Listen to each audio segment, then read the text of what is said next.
The first sound you hear is not a scream, but a ledger closing, paper on wood, the tiny finality of a life recorded and sealed.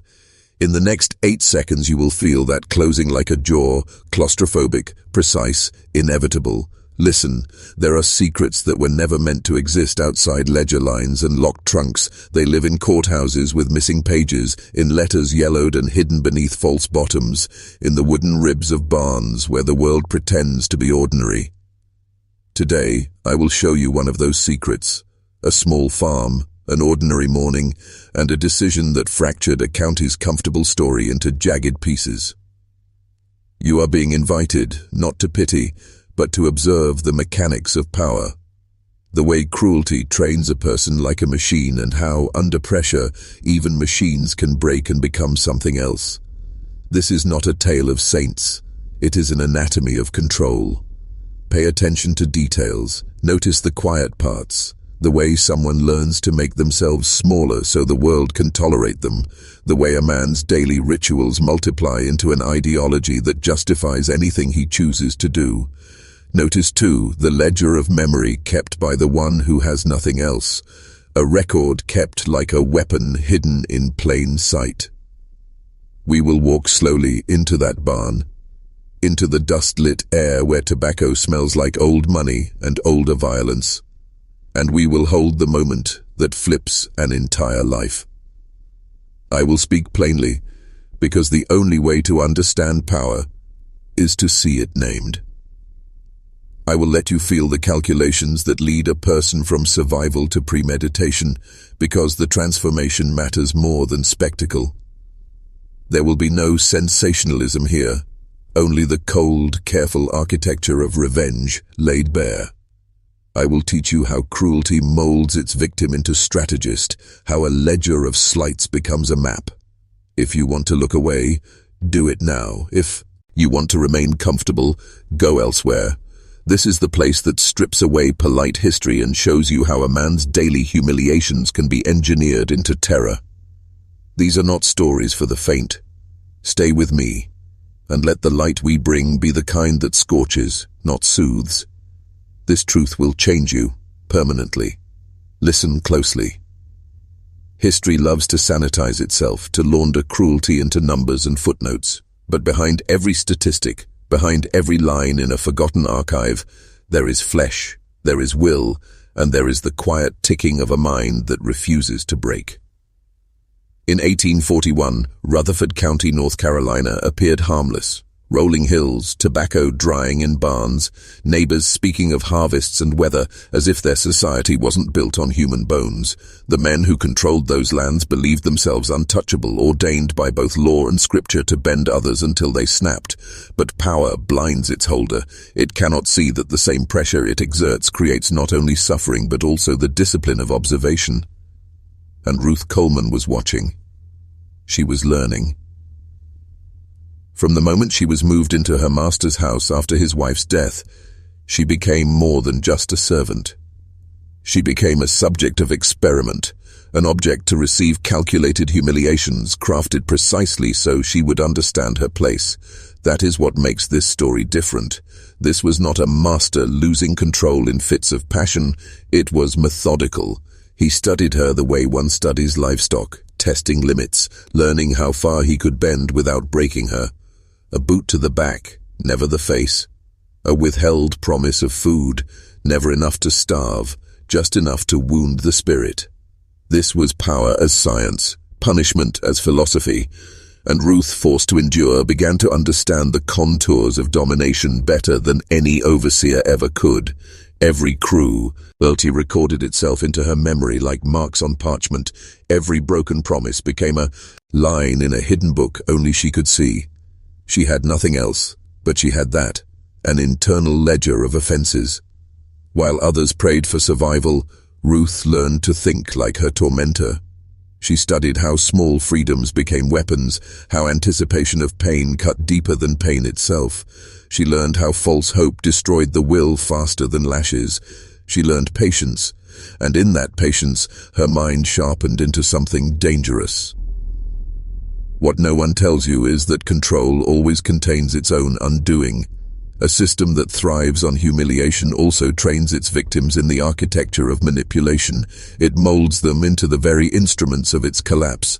Ruth was never just enduring, she was transforming.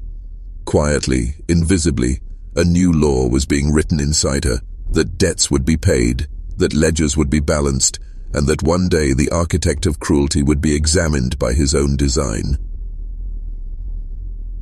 That day came in October, when the world believed it was just another harvest morning. But Ruth's ledger had reached its final entry. The morning began as it always did. Pale light cutting through wooden slats, the damp smell of soil clinging to the air, a rooster crowing with its predictable violence. Nothing in the rhythm of that day suggested history was about to shift. The master rose, washed and dressed with the authority of routine, his boots sounding against the wooden floorboards like declarations. He believed in repetition, in the theater of control. Every gesture, every command was a rehearsal of dominance. Ruth knew this script better than he did. She had lived inside it, memorized its pauses, its cues, its punishments for error. She was expected to anticipate his needs before he spoke them, and she did. But that morning, she anticipated something else. She poured his coffee the way she always did, the steam curling into the dim light. She placed it before him with the same practiced silence that had been beaten into her. But her hands no longer trembled. They were steady, too steady. Her mind, rehearsing for years, was already far beyond the kitchen table. She was calculating time, how long it would take for the drink to cool, how long before he demanded she fetch the papers from his study, how long before the barn would be empty of workers. Every movement was precise, every second accounted for. Revenge was not an eruption, it was a ritual performed with patience, like the planting of a seed that only blooms in shadow. The master barely noticed her. Why would he? She was furniture, background, part of the architecture of his life.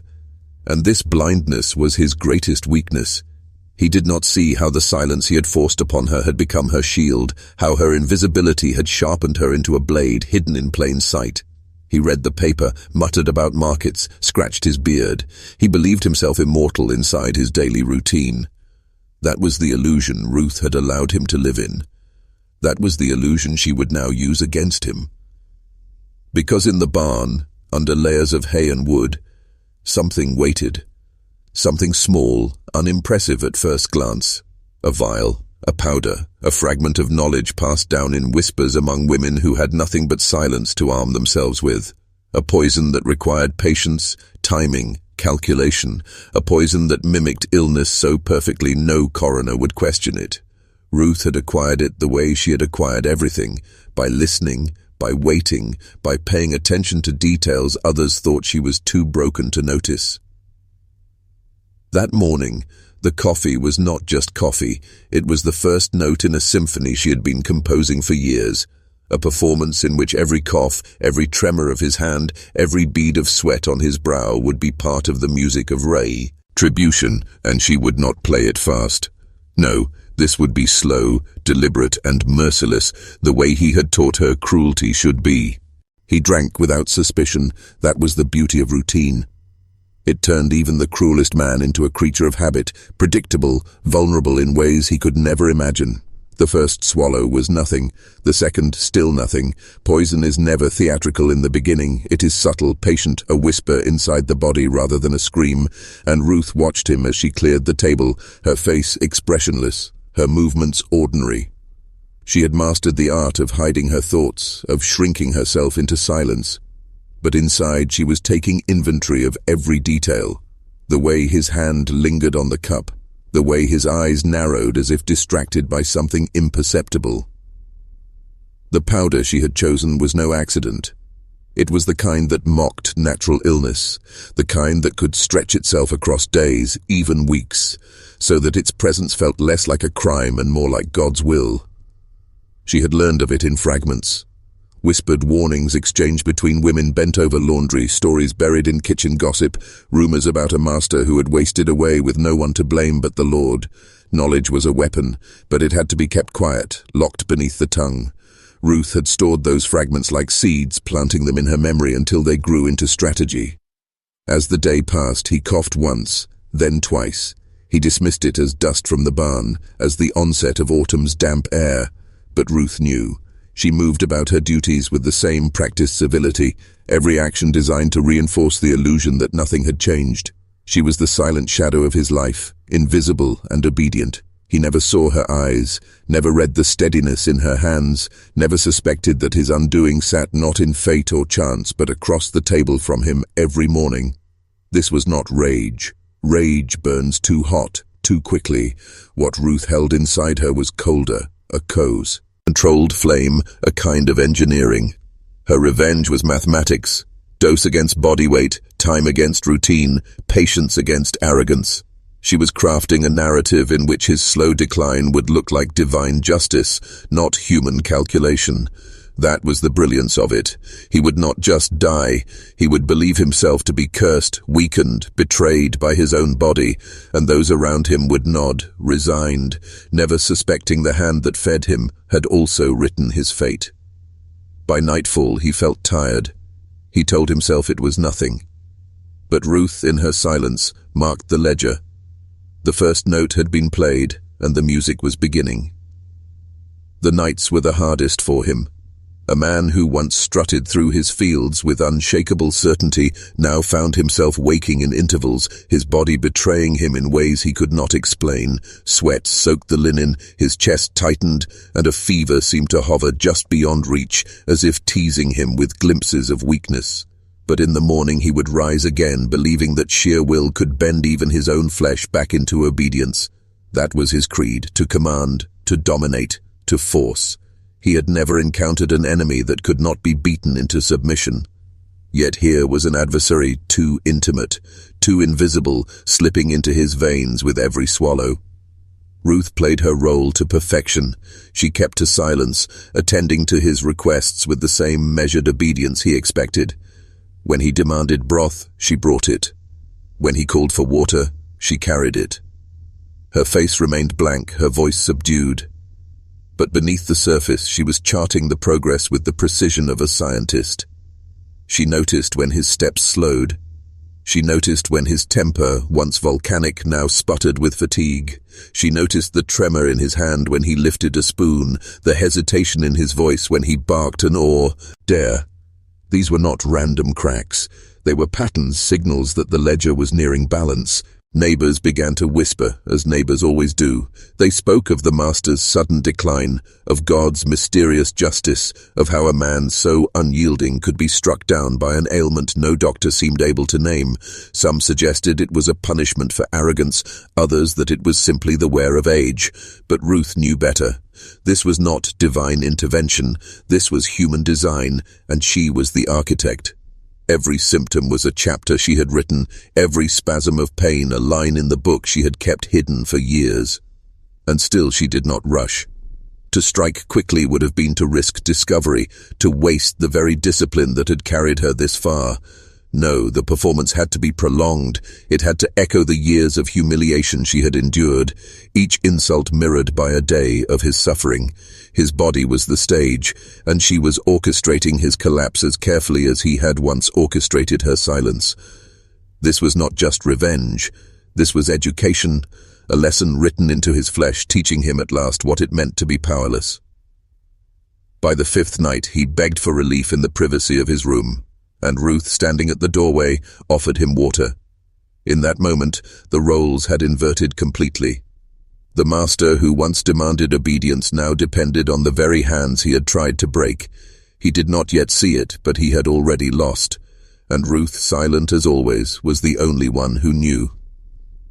The decline became undeniable. By the second week, the master's gait had slowed to a shuffle, his frame once broad and imposing now reduced to something fragile, almost pitiful.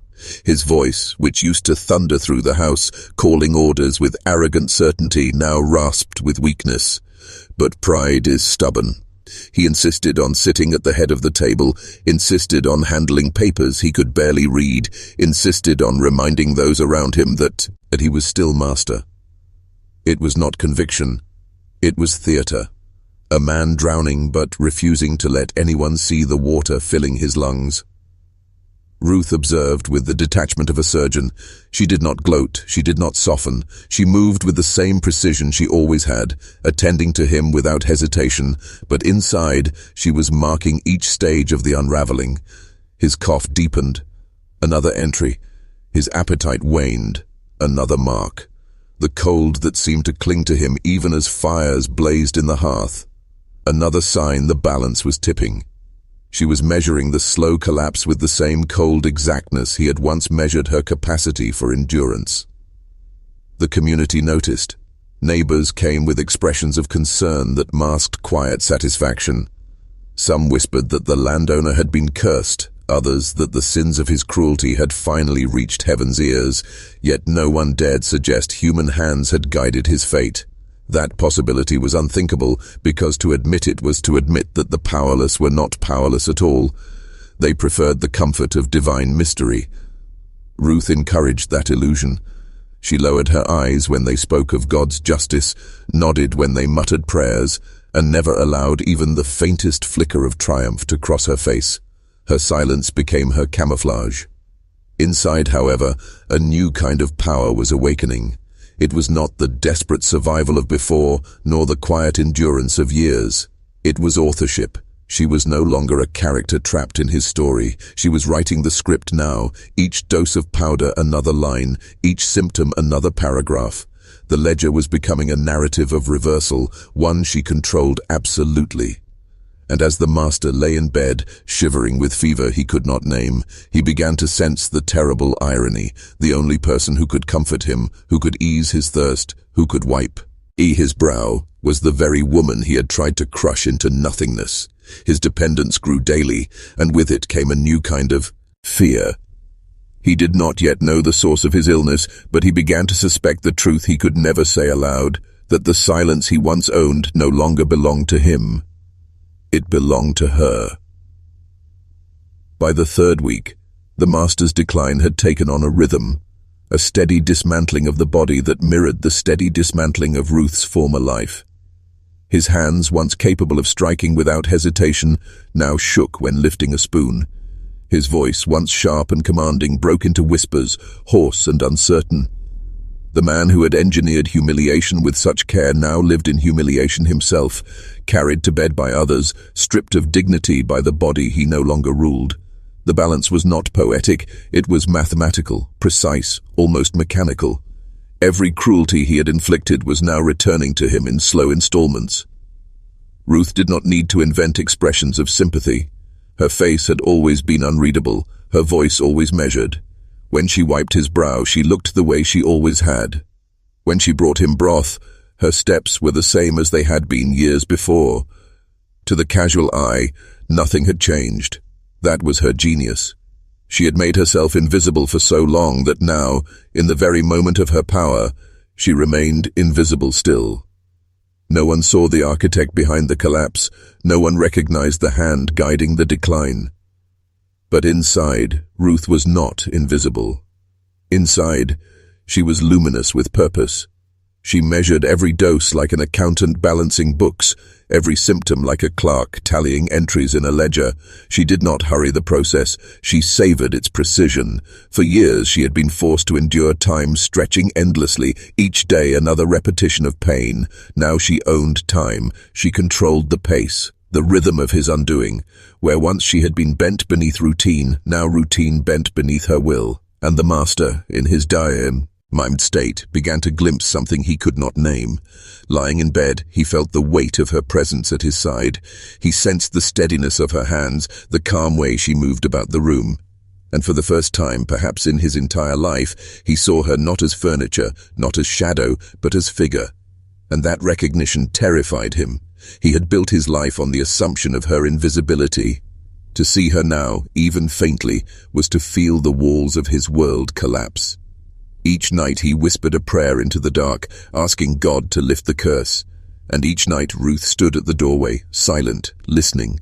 She was the answer to his prayers, though not in the way he hoped. She was no angel of mercy. She was the patient hand of justice, carrying out what the world refused to see. And she knew the end was drawing nearer, but the lesson was not yet complete. By the fourth week, whispers outside the house grew louder. The neighbors no longer spoke of mere illness. They spoke of judgment. A man who had towered so proudly, who had carried himself like law itself, was now bedridden, his skin ashen, his eyes ringed with the shadow of sleepless nights. Some said it was the Lord's punishment for arrogance, others that his dead wife's spirit had returned to haunt him. But no one dared to suggest the simplest truth, that a hand in his own kitchen had been writing his fate with every meal, every drink, every sip of water. That thought was too dangerous, too destabilizing. Better to place the blame on heaven than on the silent woman pouring his cup. Ruth listened to their murmurs with the same blank expression she had always worn. She carried herself humbly, bowed her head when prayers were spoken over the threshold, and never allowed a single word to betray her knowledge. But inside she felt something rising that she had not felt in years. Control, the rarest currency of all. As she had not only outlasted him, she was steering him, guiding the pace of his suffering like reins in her hands. Every cough was a reminder that he breathed on her terms. Every gasp for water was a request he made to her alone.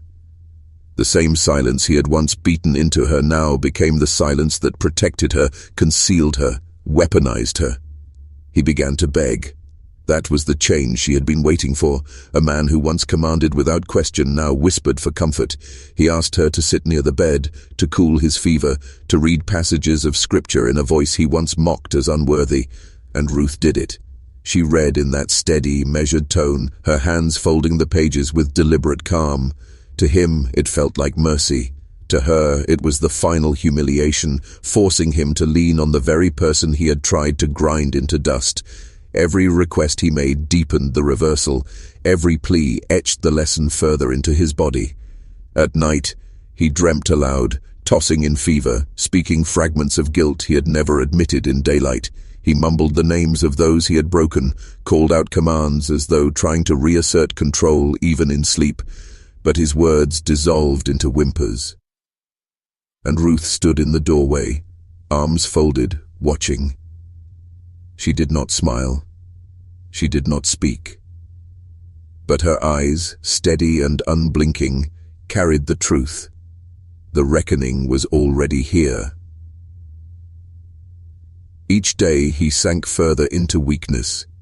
Each day she marked another entry in her invisible ledger, and she knew the ledger was almost balanced. The last pages were waiting to be written. The house itself began to change with him. Once a place of command, where every room carried the echo of his footsteps and every object obeyed his hand, it now smelled of sickness and sounded of weakness. Curtains stayed drawn. The air was heavy with the dampness of fevers and the sharp bite of medicines that did nothing. Servants moved quietly, whispering in corners, no longer afraid of his sudden outbursts, because the outbursts had vanished. What remained of him was a husk, a man reduced to labored breathing, and the trembling of fingers that once curled into fists. The master of the house had become its patient, and Ruth had become its keeper. Her role shifted without announcement. She was no longer the silent figure who scurried at commands. She was the axis on which the house turned. When visitors knocked, it was Ruth who answered. When the doctor arrived, it was Ruth who explained the symptoms, who recounted the progression with a precision that startled him. Her memory was immaculate, because she had curated every stage herself. And so the doctor scribbled prescriptions, muttered about fevers and infections, but found no explanation that fit. He told the neighbors it was a wasting sickness, the kind no man escapes. The community nodded gravely, satisfied that the world still followed its order. Only Ruth knew the truth. The sickness was no act of God. It was her handwriting written into his veins, her script unfolding line by line. She had become author, physician, judge. Each time the doctor left, shaking his head, Ruth felt the weight of history tilt slightly more in her favor. For once, the world's blindness served her. No one suspected, because no one could imagine her as anything other than shadow. That blindness was her shield, her cloak, her crown. The master grew paranoid in his weakness. He began to suspect curses, invisible enemies, even betrayal by the very servants who now tended to him. But he never looked at Ruth with suspicion. How could he? He had spent years convincing himself she was nothing, that her silence was emptiness. Even as he wasted away, his arrogance blinded him. He could not imagine that the quiet he had enforced had become the silence of calculation. And Ruth? She watched. She carried broth to his lips, wiped the sweat from his brow, and noted the tremors growing stronger each day. She did not rush. She did not falter. The plan was, as working too perfectly to be disturbed. Revenge was not only being delivered, it was being lived, drawn out over weeks, each hour an echo of the years he had taken from her. The house was no longer his kingdom. It was her stage, and his collapse was the performance she had orchestrated with ruthless patience. The end was near, but Ruth would not give him the mercy of speed. No, she would let him walk every inch of the long road to powerlessness, one agonizing step at a time. By now his world had shrunk to the width of his bed. The fields he once surveyed with authority, the barns where he barked commands, even the dining room where he sat like a king. All of it had receded beyond reach. His realm was reduced to 4 walls, a chamber where the curtains blocked out sunlight and every breath felt stolen. He clung to scraps of dignity, insisting on being dressed in his fine clothes, though they now hung loose on his frame, his belt cinched to the last notch. He wore the mask of a master even as his body betrayed him, and Ruth, with steady hands, fastened each button, tied each sash, and watched the costume of authority crumble against the truth of his frailty. The household had learned to turn to her. Servants asked Ruth what food he could bear, what tasks needed doing, what words to say when neighbors came asking. She answered without hesitation, her voice calm, her memory flawless. To them, she was not only caretaker but steward, the quiet governor of a house in crisis. They did not realize they were watching the rise of someone who had always been present, invisible until power's collapse revealed her outline in full. For the first time, Ruth was not background. She was indispensable. And the master knew it. That knowledge ate at him more than the fever did. Each time he opened his eyes, there she was, steady, silent, unshaken. Once he had demanded her silence, now he depended on it. Once he had ordered her to kneel, now he leaned on her to sit upright. It was not rage he felt any more, but fear. Fear of the dependence that wrapped itself around him like chains, fear of the slow erosion of control, fear of the quiet authority she carried with no proclamation, no threats, only presence. One night, delirium dragged him into confession. Between gasps of pain, he muttered apologies he could never give in daylight, names of those he had broken, words of regret half-formed. Ruth sat by the bed, listening with the detachment of a witness, not a confessor. She gave him no reply, no absolution, no comfort. She only held the cup of water to his lips, the same lips that once spat commands and let him drink. To him it felt like mercy. To her it was ritual, the continuation of the plan. He no longer asked how long he would suffer. He began to ask how long she would stay by his side. And in that question lay the cruelest irony of all. The master who once believed her existence depended on him, now believed his own survival depended on her. And Ruth, silent, steady, patient, gave him exactly what he deserved. Time. Time to linger. Time to weaken. Time to understand that the power he had wielded was not eternal. She let him die slowly, because slow was the only language he had ever taught her. The rhythm of his decline became almost ceremonial. Morning began with a rattling cough that shook his entire frame, followed by long hours of sweating through the sheets, followed by a silence broken only by his shallow breathing. He no longer pretended to read the paper. His hands trembled too violently to hold it. The man who once demanded his meals on time now begged for sips of water, his voice hoarse, childlike. The household tiptoed around him, afraid of breaking the fragile quiet. And in that quiet, Ruth moved with absolute composure, every step deliberate, every gesture precise. She never hurried him toward death. She refused him that mercy. Instead, she kept him fed enough to linger, watered enough to survive another day. She carried trays into his chamber, not as servant, but as conductor, deciding when the next note of his suffering would sound. He had once stretched her life into years of pain. Now she stretched his death into weeks of slow, grinding decay. The symmetry was exact. Outside, whispers thickened. Neighbors speculated in low voices that God had struck him down. Some claimed he was being punished for greed, others for cruelty, others still for hidden sins too vile to name. They prayed at their tables, but their prayers held a trace of satisfaction. Few truly mourned him. They were content to let Providence bear the blame because Providence was safe. The truth that the powerless might wield weapons sharper than heaven's thunder was unthinkable, and Ruth, the quiet architect, preserved that illusion with her silence. In his fevered haze, the master began to sense that his world was slipping beyond him. He grew paranoid, his eyes darting toward the door, toward the servants, toward Ruth herself. But his suspicion never blossomed into clarity. Pride had built a wall too thick. To believe she could be his undoing would be to admit that all his years of cruelty had been wasted, that the invisible woman had been shaping his fate in secret. So even as the thought flickered, he crushed it beneath the weight of his arrogance.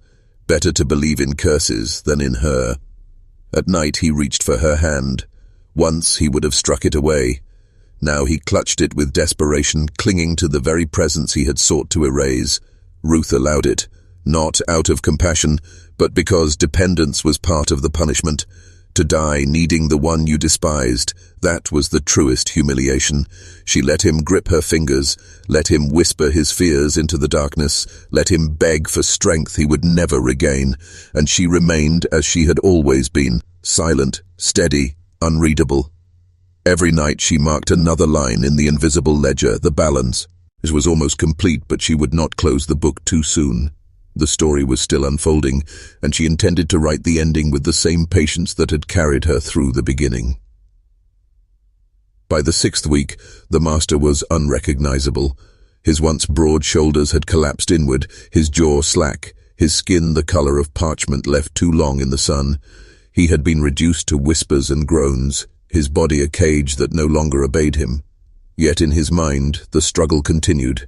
The fight to maintain some fragment of command, some remnant of the man who had once bent others beneath his will. But command requires strength, and strength had abandoned him. What remained was dependency, pure and crushing. Ruth moved through his chamber like a shadow given purpose. She carried broth he could barely swallow, wiped sweat from his temples, and lifted him when his legs failed. Each action, outwardly dutiful, was inwardly deliberate. She was orchestrating not only his physical collapse but his psychological unraveling. Every moment he needed her was a reversal of every moment he had forced her to need him. Every request for comfort was an inversion of his commands. And the more he begged, the clearer it became that she had succeeded in teaching him the lesson no lash, no sermon, no law had ever been able to teach. That power is not eternal, that silence is not emptiness, that the ledger always closes. The doctor visited less often now. His remedies had failed, his confidence shaken. He muttered about wasting sickness, about God's mysteries, and left prescriptions that did nothing. To the neighbors, it was settled. Divine judgment had struck the master down. They spoke of it with solemn nods, but their eyes carried something else, a satisfaction they dared not voice. Even those who benefited from his rule had grown weary of his arrogance. His suffering became a payes, rabble they could accept. God humbles the proud. It was easier than admitting the truth that the woman pouring water at his bedside was his executioner. One night, delirium stripped away the last of his defenses. His voice cracked as he confessed half-formed memories, women's names, broken promises, moments of violence he could no longer justify. His words spilled like fragments of a confession he had never allowed himself in life. But Ruth did not comfort him. She sat in silence, her face unreadable, her eyes steady. He begged for forgiveness she would never grant, because forgiveness was not hers to give. Her silence was the verdict, her patience the sentence. He looked at her then, truly looked, as if seeing her for the first time. In his fever, perhaps he recognized what had been there all along. Not emptiness, but calculation. Not submission, but endurance sharpened into a weapon. Perhaps, for a flicker of a moment, he understood. And that was enough. Ruth stood, adjusted the blanket around his withering frame, and left him to his whispers. She did not rush the end. She wanted him to linger in that realization, to spend his final days knowing he had been defeated not by God, not by fate, but by the silence he had once believed he owned. The master's chamber had become a mausoleum before death even arrived. The curtains stayed drawn, the air heavy with the smell of sickness and damp cloth. The servants moved with hushed urgency, but no one dared linger. His decline had become unbearable to witness, his groans a constant reminder of mortality. And yet Ruth remained. She alone sat steady in the dim light, her presence unshaken. She had lived her life in silence, and now she wielded that silence like a blade, cutting away the last of his dignity one measured moment at a time. By now, he no longer spoke in full sentences. His words came in fractured whispers, fragments of command twisted into pleas. Water. Don't leave. Stay. The man who once declared himself unbreakable now begged like a child abandoned in the dark, and Ruth gave him just enough, never too little, never too much. A sip of water when thirst burned, a cloth to cool the fever, a hand when he reached blindly into the void. She gave him survival, but not relief. Comfort was a luxury she denied, because this ending was not meant to soothe. It was meant to teach. Outside, the world went on indifferent. Crops grew in the fields, church bells tolled their hours, children played in dust-lined streets. But among the townsfolk, whispers spread further. Some said a curse lingered over the house, that the master's sins had finally called judgment upon him. Others believed Ruth herself was blessed, that God had preserved her as an instrument of vengeance. But no one dared say such things aloud where they might take root. They feared the truth more than they feared lies, because the truth suggested that justice did not come from heaven, but from hands like Ruth's. And that thought was unbearable. On the 7th week, his body began its final rebellion. His skin broke into sores, his breath rattled like chains dragging over stone, and his eyes turned glassy, fixed on things only he could see. He muttered names, some familiar, some foreign, as if pursued by a crowd of ghosts he had long since forgotten. Ruth sat, unmoved. If he saw ghosts, let him. If he heard voices, let them echo.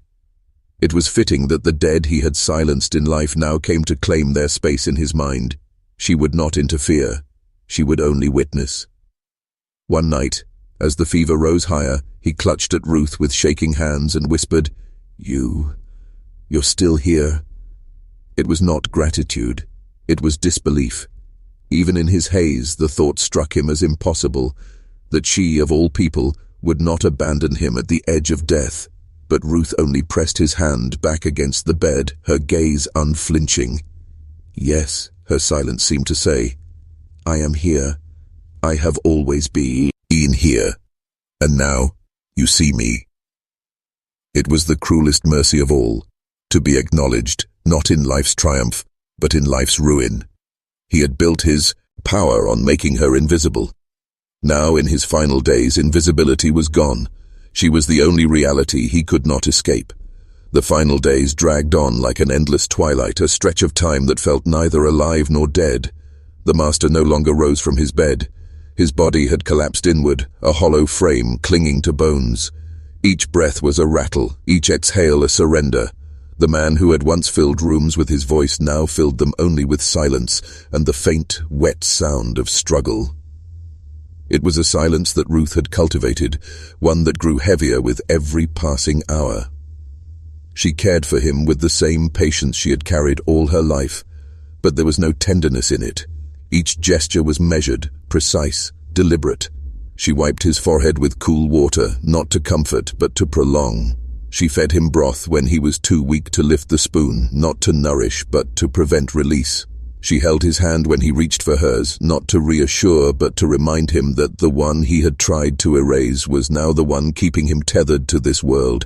He had thought himself a master of fate, but fate had chosen her hands as the final arbiter of his suffering.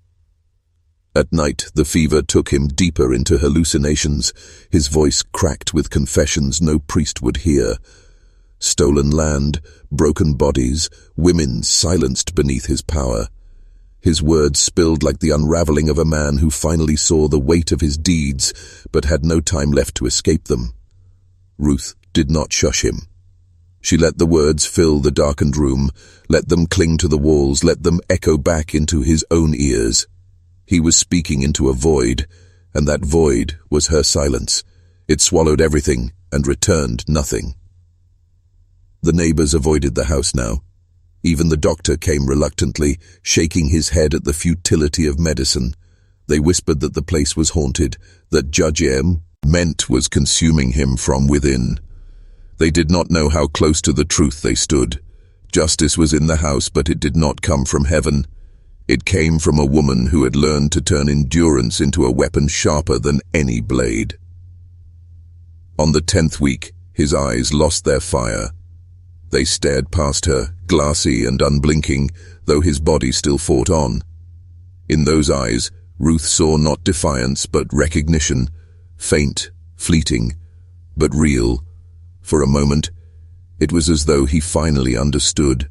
The silence he had imposed had not destroyed her, it had preserved her, and now it had destroyed him. She stayed beside him through the night, not out of pity, but to ensure he endured every final breath. She would not allow him the comfort of dying unseen. No, he would die knowing that the woman he thought invisible was the one who had watched him fall, the one who had held his life in her hands, and the one who would decide when the silence truly closed in. The end did not come with thunder, nor with a scream.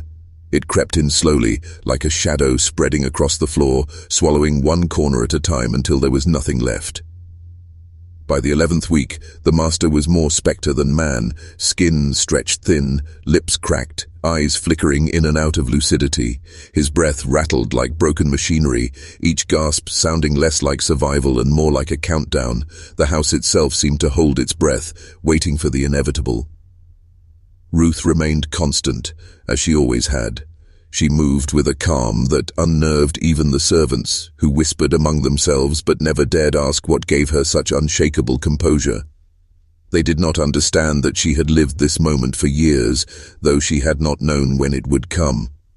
Every indignity she suffered, every silence she endured, had been a slow laying of stones, building a path toward this exact hour. Now she was Sai, Ply walking it, steady, deliberate until the final step. The master tried, even in his weakness, to cling to fragments of power. He muttered orders that dissolved into pleas, barked names that faded into sobs. He reached for the air as though trying to summon authority from the void, but each attempt only deepened his humiliation. No one obeyed him now. No one feared him. Even his voice, once sharp enough to slice through a room, had become a broken whisper that carried no weight. His rule had collapsed, leaving only dependency, and his dependency was on her. Sometimes, delirium took him into visions. He cried out to people who were not there, cursed enemies long dead, begged forgiveness from shadows no one else could see. Ruth sat and listened without reaction. If his ghosts had come to drag him toward judgment, she would not interfere. If he sought absolution, she would not provide it. Her silence was not absence. It was judgment embodied. Every unspoken word said what no sermon ever could. You are not forgiven. You are only seen. And that, perhaps, was the sharpest cut of all. For a man who had built his life on erasing others, the final punishment was to be unable to escape her gaze. It was not rage that haunted him, nor vengeance shouted in his ear. It was her quiet, steady presence. No matter where his mind wandered, it always returned to her, the one truth left in a dissolving world. At night, when the fever broke into violent shivers, he clutched at her hand as though it were the last anchor holding him to life. And Ruth let him hold it, not with tenderness, but with control. for she alone decided how much longer he would linger. She alone decided how slowly the silence would close in, and she was in no hurry. This was not merely death. It was the unwinding of a kingdom, brick by brick, command by command, until nothing remained but the quiet power of the woman who had endured. The 12th week arrived like a long-awaited tolling of a bell. His body, once a fortress of command, had become a ruin, bones pressed against the skin. His mouth sagged open in a perpetual gasp, and his eyes, when they fluttered awake, revealed nothing but the dull glaze of a man already half gone. The house itself seemed dimmer, the air heavy with decay, the walls closing in with the weight of finality. Servants kept their distance, muttering prayers under their breath, but Ruth never moved far from his side. She had not quickened his death. That would have been a kindness he had not earned. Instead, she held him suspended on the edge of oblivion, neither alive nor fully departed. It was the same suspension he had once imposed on her. Years of life without freedom, existence without voice. Now he lived in that same purgatory, stretched and silent, with no escape but the slow, unraveling breath. She mirrored back to him the very life he had forced upon her, only condensed into weeks instead of decades. This was balance. This was the ledger closing. At times the fevered haze lifted just enough for him to see her clearly. His cracked lips parted, as if words of apology might emerge, but no sound followed. He had spent a lifetime crushing voices, and now, at the very end, his own voice had abandoned him. All that remained was his gaze, desperate and pleading, searching her face for something: mercy, forgiveness, acknowledgement. Ruth gave him none. Her eyes were steady, impenetrable, offering no solace, no answer. She allowed him to drown in the silence, just as he had once forced her to drown in hers. Outside the chamber, the neighbors no longer gossiped openly. They passed the house with wary glances, unwilling to linger. Some said the devil had come to collect his due. Others whispered it was angels holding him in a prolonged judgment. But no one dared imagine the truth, that justice was seated quietly at his bedside, dressed not in wings or flames, but in the patience of a woman he had tried to erase. They had such an idea more than hell itself, because it meant the powerless were never truly powerless. One evening his eyes opened wide and fixed on her with startling clarity. His lips trembled as if he might finally name her, might finally confess that he knew who had engineered this slow undoing. But the moment passed. His strength collapsed before the truth could find its way into words. He exhaled, long and ragged, and sank back into the abyss of half-sleep. Ruth did not lean closer, did not reach for him. She only sat, her shadow steady in the lamplight, ensuring that the last face he saw was hers. He had once built a world where she was invisible. Now, on the brink of death, she was the only reality left to him. The silence that filled the chamber was not empty. It was hers, and it was absolute. The 13th week unfolded like a funeral stretched over endless days. Every sound in the house seemed muted: the creak of the floorboards, the murmur of servants, the rustle of leaves outside, all drowned beneath the heavier sound of his fading breath. He was no longer a man but a husk, clinging to existence. His chest rose and fell in shallow waves, his skin ashen, his once commanding presence dissolved into frailty. Time itself seemed to move slower in that room, as if even the hours wished to prolong the spectacle of his undoing. Ruth's vigil continued without falter. She neither rushed nor delayed what was to come.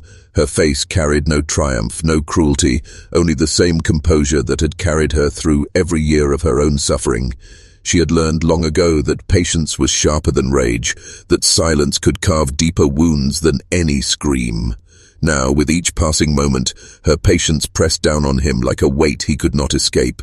She gave him no comfort, only necessity, just enough water to keep the throat from cracking, just enough broth to prevent collapse, just enough touch to remind him he could not die alone.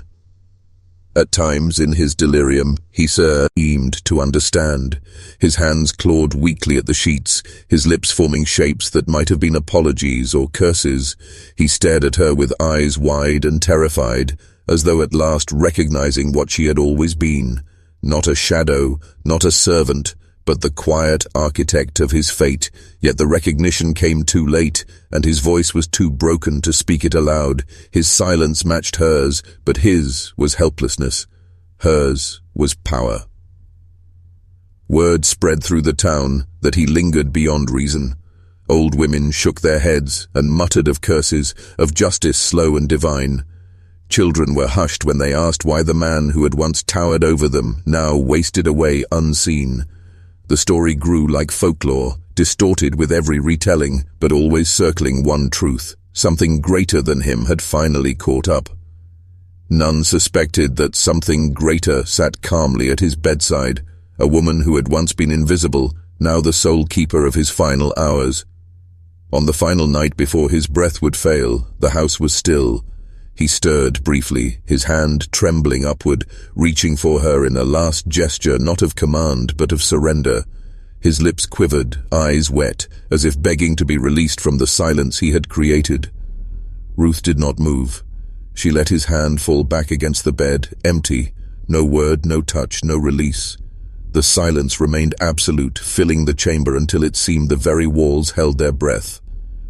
It was in that silence that he finally understood. The silence he had forced upon her had not broken her, it had preserved her, and in the end it was silence, her silence, that unmade him. The 14th week arrived like the closing of a book. His breaths had dwindled to faint, uneven whispers of air, each one weaker than the last. The man who once declared himself unbreakable now lay still, a shadow of his former tyranny, his power dissolved. Fed into dust long before his body would follow. Death was no longer a question, but an inevitability pressing in with every moment. Ruth remained beside him, motionless, as if carved from stone. She did not weep, for grief was not hers to carry. She did not speak, for words were unnecessary. Her silence was the final chapter, the conclusion written long ago but only now revealed. The room held no grandeur, no thunder from the heavens, no choirs of angels or demons. It was quiet, achingly quiet, as though the universe itself had agreed to let her verdict stand. When the end came, it came without drama. His chest rose once, trembled, and fell. His lips parted, but no sound followed. For a heartbeat, it seemed the silence deepened so completely that the world itself had paused. Then, nothing. The long war of breath was finished. His reign, his voice, his power, gone. Ruth sat still, watching him as one might watch the final ember of a fire fade into ash. There was no satisfaction in her face, no visible triumph. What she carried within her was older, deeper, quieter. It was not victory but completion. The ledger had closed. The silence he had used as a weapon against her had turned, over years of endurance, into the instrument of his destruction, and she had wielded it without a word. The servants hovered outside the door, waiting for a signal. The neighbors would soon whisper of the man who had wasted away under mysterious judgment. The story would spread, shaped by fear and superstition, embroidered into legend, but none of them would ever know the truth, that justice had not descended from heaven, nor risen from hell. It had been seated all along at his bedside, cloaked in patience, carried by a woman the world had once refused to see. Ruth rose at last, smoothing the blanket over his lifeless frame. She did not close his eyes, let him stare into nothingness as he had forced her to do for so long. She turned, stepped from the chamber, and left the silence behind to settle into the walls. Outside, dawn was breaking, the sky painted with the pale light of renewal. For the first time in her life, the silence belonged entirely to her. And it was not empty. It was power. It was freedom. It was hers. The morning after his death, the house was unnervingly calm. No orders barked from upstairs, no footsteps pounding across the floorboards, no harsh voice commanding obedience. The walls, which had absorbed years of cruelty, now seemed to exhale as if relieved of their burden. The servants moved quietly, almost reverently, their eyes darting toward Ruth. They did not ask questions, but in their silence lay a recognition. She had been the constant at his side, and now she was the one who walked free of him. Outside, news spread quickly. The master had finally succumbed, and tongues wagged in every corner of the town. Some declared it divine punishment, others whispered of a curse too terrible to name. A few claimed he had confessed terrible sins before death, that his ghosts had dragged him away. Every telling grew darker, more elaborate, until his end became more myth than fact. But Ruth knew the truth, and the truth required no embellishment. It had been no demon, no angel, no curse, only patience, only silence, only her. The burial was swift and unceremonious. Neighbors came not to mourn but to witness. Few shed tears, most wore faces of quiet relief, as if the ground itself had been waiting to close over him.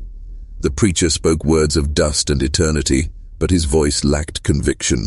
It was as though even the scriptures hesitated to honor the man lowered into the earth. When the final shovelful of dirt struck the coffin lid, the sound echoed like the sealing of a ledger. The account was settled. Ruth stood apart from the crowd, her face unreadable. She did not approach the grave, did not linger to hear the preacher's last words. Instead, she watched from the distanced, tense, her silence stretching across the field like a shroud.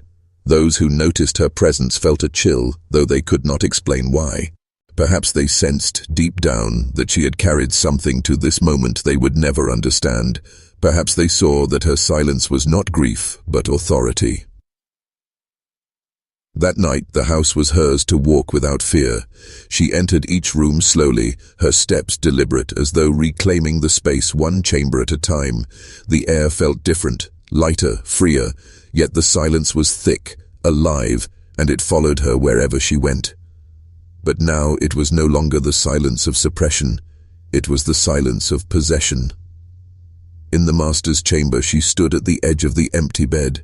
The sheets still bore the outline of his wasted body, the air still heavy with the scent of decay. She did not flinch. She only gazed steadily, her breath calm, her eyes clear. The silence in that room no longer belonged to him. It belonged to her, and in that moment she understood. She had not merely survived. She had endured long enough to inherit what he could never control. The silence was now her throne, and the world, though it would never speak her name, would bend around it. The days after his burial unfurled like a strange, dreamlike season. The town adjusted quickly, too quickly. Men who had once dined with him now spoke as though they had always suspected his downfall.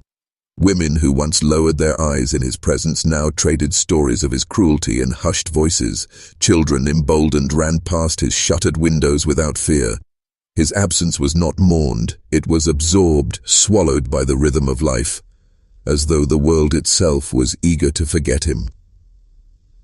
But Ruth could not forget, nor did she wish to.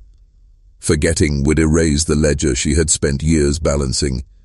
Instead, she carried memory like a crown. Every corner of the house bore traces of his reign, and she walked through them deliberately, transforming them into markers of her survival.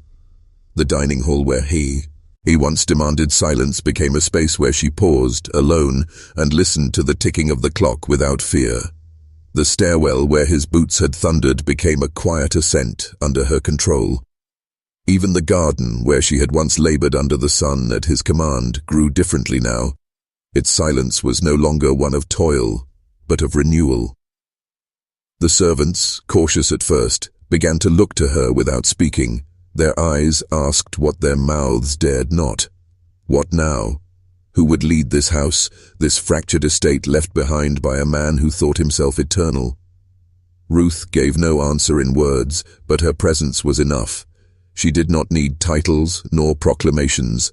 She had something greater, the unspoken authority of one who had endured and emerged unbroken. The silence she carried was no longer a prison. It was power recognized, even if no one dared name it aloud. Whispers in the town twisted her into legend. Some said she had been chosen by God to deliver judgment. Others claimed she had woven spells in the dark. A few whispered that her silence itself was unnatural, that she could kill with her patience, and though none of these tales were true, Ruth did not correct them. She let the stories grow, because stories were another form of power. Let them believe what they wished.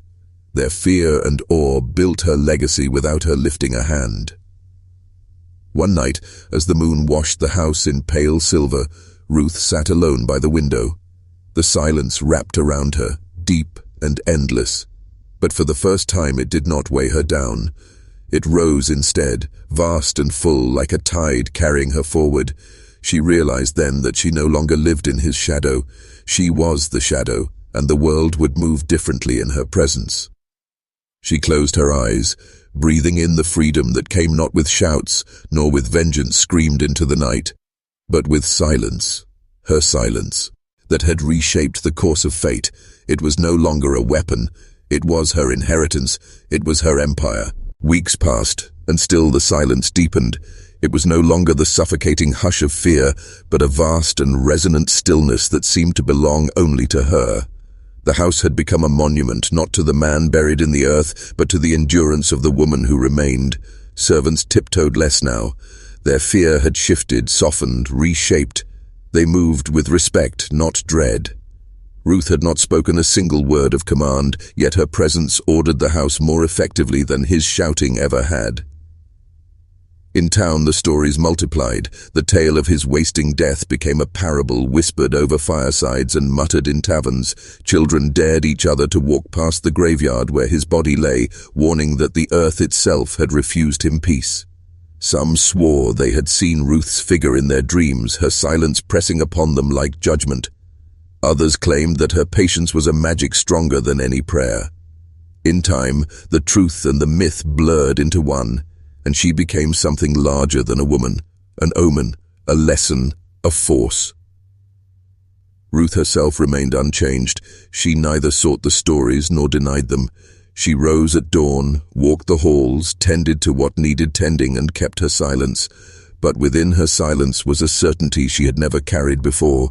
She had endured the years of invisibility, borne the cruelty of a man who thought himself untouchable, and waited with a patience that outlasted him. That waiting had been her weapon, and now it was her crown. Sometimes, in the stillness of night, she returned to his chamber. The bed was stripped bare, the air cleared of sickness, but the walls remembered. She would stand in the doorway, motionless, letting the silence settle thick around her. It was not grief she felt there, nor triumph. It was something deeper, the knowledge that she had turned his greatest weapon against him. He had tried to silence her, but in the end it was his voice that had been swallowed by the void. And hers, the silence he had mistaken for emptiness, was the only sound that remained. Outside, life carried on. Seasons shifted. Crops rose and fell. New disputes replaced old ones. But his name, once spoken with authority, was now only uttered in hushed tones, as a warning. Ruth's presence, however, grew stronger in the town's imagination. She did not need to speak. The people spoke for her. They filled the air with stories that cloaked her in power, while she herself remained still, a shadow that commanded respect without effort. In the quiet of her own heart, Ruth knew the truth. She had not sought vengeance. She had not screamed for justice. She had simply endured, waiting until time itself bent in her favor. And now, the silence was no longer his cage. It was her inheritance. It stretched before her like open ground, limitless, waiting for her steps. For the first time in her life, she was not unseen. She was unignorable.